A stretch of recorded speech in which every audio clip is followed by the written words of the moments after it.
Hello friend, नमस्कार। मैं मेरा आप सभी का स्वागत करता हूं। देखिए, आज आपके लिए एक थोड़ी सी बुरी खबर है और मैं आपको बताऊंगा बुरी खबर क्या है। देखिए, आप सभी को पता ही है, जो रेलवे ग्रुप डी की जो तैयारी कर रहे हैं उन सभी को पता ही है कि ग्रुप डी का एग्जाम नहीं हो पा रहा है और छात्रों को रखा जा रहा है अंधेरे में। और ये अंधेरे में कैसे रखा जा रहा है मैं आपको बता दूं। देखिए, अब टीसीएस एग्जाम लेगी आपका। देखिए, होता क्या है, जब से ये वैकेंसी निकली है ना, जब से एक खेल चल रहा है, खेल खेला जा रहा है सरकार के बीच में और छात्रों के बीच में। देखिए, कभी छात्र उस एग्जाम को आगे बढ़वा देते हैं तो कभी देखिए सरकार उस एग्जाम को आगे बढ़ा देती है। देखिए, होता क्या है, जब एग्जाम कराने का नंबर आता है, जब एग्जाम की डेट आती है नजदीक, तो होता क्या है, कभी तो कोरोना आ जाता है तो एग्जाम आगे बढ़ जाता है, कभी इलेक्शन आ जाता है तो ये लगता है कि अब एग्जाम होगा, इलेक्शन आने वाला है तो अब एग्जाम सरकार कराएगी, तो वहां भी एग्जाम फिर किसी न किसी कारण से टल जाता है। फिर क्या होता है, फिर अगर किसी भी कोई कारण नहीं मिलता है एग्जाम टलने का, तो फिर क्या करती है सरकार, उसमें एक पैर लगा देती है कि अब CBT2 कराएंगे। जब CBT2 कराएंगे तो फिर वहां भी थोड़ा लफड़ा पड़ता है, उसके बाद भी एग्जाम डेट आगे बढ़ जाती है। फिर क्या होता है, किसी कंपनी को टेंडर दे दिया था, वो कंपनी कहती है कि हमें एग्जाम नहीं कराएंगे अब। तो ये खेल चल रहा है ग्रुप डी की छात्रों के साथ। लेकिन सबसे ज्यादा जो नुकसान हो रहा है इसका किसको हो रहा है, ग्रुप डी छात्रों को हो रहा है। देखिए, छात्र क्या करते हैं, छात्र सोचते हैं कि ला मैं आपसे पढ़ाई चालू करता हूं, और वो पढ़ाई चालू कर देते हैं। 30 दिन उन्होंने पढ़ा, मन से पढ़ा, 31वें दिन उनको नोटिस आ जाता है कि आपका एग्जाम हट गया। तो जो 30 दिन का पढ़ा हुआ होता है ना, वो सारा भूल जाते हैं, दिमाग खराब हो जाता है कि आखिरकार हम तैयारी कब से कराएं, कब कराएं, आखिरकार एग्जाम कब होगा, 22 में होगा, 23 में होगा, 24 में होगा, आखिरकार होगा कब एग्जाम, हम तैयारी कब से करें, ये समझ में ही नहीं आ रहा है। कितनी बार तैयारी कर चुके हैं लेकिन हमें एक एग्जाम डेट नहीं मिल पा रही है कि इस एग्जाम डेट से आपका एग्जाम स्टार्ट हो जाएंगे। तो ये बहुत बड़ा खेल चल रहा है सरकार के बीच में। टेंडर कभी कोई कंपनी ले लेती है, कभी कोई वापस कर देती है। तो ये सारा कुछ इसी ग्रुप डी एग्जाम को लेकर हो रहा है। बाद बाकी दुनिया में, इंडिया में और भी जितने भी एग्जाम होते हैं उनमें ऐसा झमेला नहीं पड़ता है, ये ग्रुप डी एग्जाम में ही क्यों हो रहा है। इसकी असल वजह यह है कि सरकार ने ये गलती से जो 1 लाख वैकेंसी निकाल दी है वो भर्ती नहीं करना चाहती है। वो इसको ऐसे टालते टालते जब तक ले जाना चाहते हैं। सरकार चाहती कि 5 साल में हम 20-20 हजार वैकेंसी निकालते तो 1 लाख होती। तो ये वही कर रहे हैं, जो 20-20 हजार वैकेंसी हर साल निकलती, 5 साल में जो पूरी होती, तो ये 5 साल पूरा खींचने के बाद में 1 लाख वैकेंसी करा देंगे। तो सरकार कहेगी कि अब हम पर कोई टेंशन, कोई दबाव नहीं है, हमने जो 1 लाख वैकेंसी की है ये 5 साल में ही तो की है, इनसे कोई ना जवाब ना कुछ। ये सबसे बड़ा नुकसान हो रहा है, ये सिर्फ छात्रों को हो रहा है। और कोई छात्र ऐसा है, घर की स्थिति नहीं खराब है, काम छोड़ देते हैं, फिर भी कभी काम चालू कर लेते हैं कि अब एग्जाम आएगा।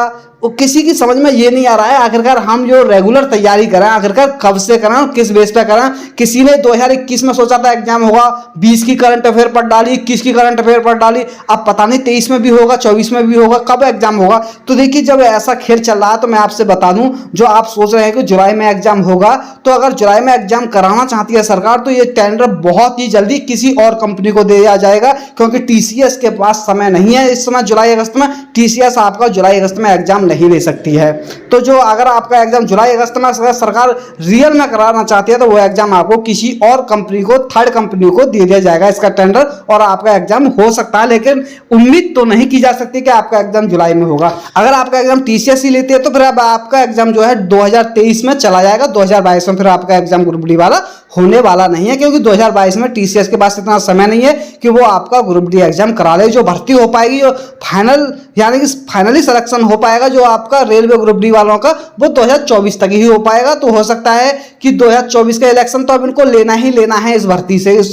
तो ये चीज चल रही है, तो काफी ज्यादा छात्रों को अंधेरे में रखा जा रहा है। तो देखिए, मैं आपसे गुजारिश करता हूं कि आप तैयारी को छोड़े नहीं, लेकिन करते रहें तैयारी को।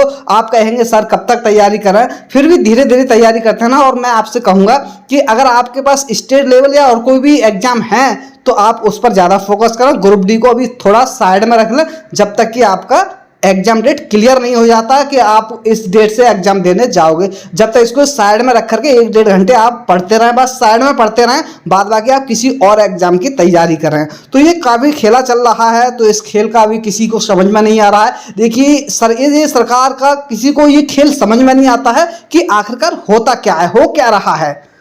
कभी किसी वजह से एग्जाम टाला जाता है, कभी किसी वजह से, कभी छात्र कहते हैं ये कैसे हुआ, कभी सरकार कहती है ये कैसे हुआ, कभी रेल मंत्री सामने आके लगातार लेक्चर देते हैं, ऐसी बातें करते हैं कि अब तो एग्जाम हो ही जाएगा, लेकिन फिर भी कुछ ना कुछ उसमें अड़ंगा पड़ ही जाता है। सरकार ने पहले से ही फिट कर रखे हैं आंकड़े कि इस समय पर ये अड़ंगा टकाएंगे, इस समय पर ये अड़ंगा टकाएंगे, और इस तरह से आपका जो एग्जाम है जहां तक हम चाहते हैं वहां तक आसानी से पहुंच जाएगा।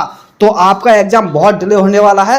तो मैं आपसे यही कहूँगा कि आप अगर किसी और एग्जाम की तैयारी करते हैं तो उस एग्जाम की आप तैयारी करते रहें। इस एग्जाम को अब जुलाई में मानकर ना चलाएं। जुलाई में अगर आपको मान के चलना है कि जुलाई में एग्जाम होगा, देखिए 5 से 7 दिन में आपको पता चल जाएगा कि हाँ एग्जाम जुलाई अगस्त में हो सकता है या नहीं हो सकता है। तो 5-7 दिन तक आप और इंतजार कर सकते हैं। उसके बाद में आप कंफर्म हो जाइए। अगर 5-7 दिन में कोई नोटिस नहीं आता है टेंडर वाला या किसी तरह का, तो ये समझिए कि आपका जो एग्जाम है वो फिर 2023 में खिंच सकता है।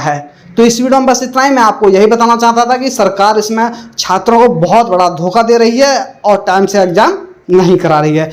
तो देखिए इस वीडियो में बस इतना ही। अगर वीडियो अच्छा लगा हो तो वीडियो को लाइक शेयर जरूर करना। जो मेरे चैनल पर नए जुड़े हैं चैनल को सब्सक्राइब जरूर करना। तो थैंक यू, धन्यवाद, जय हिंद, जय भारत।